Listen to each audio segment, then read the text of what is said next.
लोकन्यूज मराठी, आवाज लोकशाहीचा। तणांवर सर्वात दीर्घकाळ नियंत्रण। UPLचं स्वीप पॉवर सर्वात सुरक्षित, सर्वात परिणामकारक। सांगलीत काळाचा घाला, भरधाव डंपर खाली विवाहितेचा चिरडून मृत्यू, पती किरकोळ जखमी। सांगलीच्या विश्रामबाग परिसरातून एक धक्कादायक अपघाताची घटना समोर आली आहे। आलदर चौकात भरधाव डंपरने दुचाकीला पाठीमागून धडक दिल्याने दुचाकीवरील विवाहितेचा जागीच मृत्यू झाला आहे, तर तिचे पती या अपघातात किरकोळ जखमी झाले आहेत। सांगलीतील विश्रामबाग येथील वर्दळीच्या आलदर चौकात बुधवारी दुपारी हा भीषण अपघात घडला। सविता दीपक चव्हाण वय 39, राहणार कसबे डिग्रस, तालुका मिरज असे मृत महिलेचे नाव आहे। त्या पती दीपक चव्हाण यांच्यासोबत दुचाकीवरून प्रवास करत होत्या।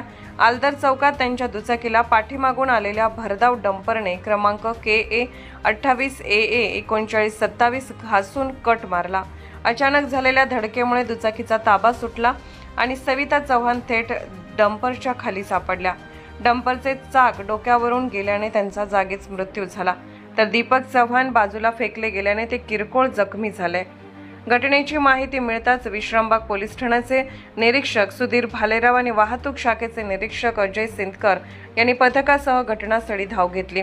पोलिसांनी पंचनामा करून मृतदेह उत्तरीय तपासणीसाठी शासकीय रुग्णालयात पाठवला। या प्रकरणी डंपर चालक मोहम्मद अफसर, राहणार उत्तर प्रदेश याच्या विरोधात विश्रामबाग पोलीस ठाण्यात गुन्हा दाखल करण्यात आला असून पोलिसांनी त्याला ताब्यात घेतले आहे। पुढील तपास सुरू आहे। दरम्यान अपघातानंतर आलदर चौकात नागरिकांची मोठी गर्दी झाली। काही काळ वाहतूक विस्कळीत झाली। आलदर चौक परिसरात मॉल्स आणि व्यापारी संकुले असल्यामुळे दिवसभर वाहनांची मोठी वर्दळ असते। यापूर्वी या चौकात वाहतूक पोलिसांची नियमित नियुक्ती केली जात होती, मात्र गेल्या काही दिवसांपासून वाहतूक पोलीस कर्मचारी उपलब्ध नसल्याने रस्त्यावरच बेकायदेशीर पार्किंग वाढल्याचा आरोप नागरिकांकडून केला जात आहे। यामुळे मुख्य रस्ता अरुंद होत असून वाहतूक कोंडीसोबतच अपघातांचा धोकाही वाढला आहे। या पार्श्वभूमीवर नागरिकांच्या सुरक्षेसाठी आलदर चौकात तातडीने वाहतूक पोलिसांची नियुक्ती करावी अशी मागणी नागरिकांकडून होत आहे। दरम्यान या भीषण अपघातामुळे परिसरात हळहळ व्यक्त होत आहे।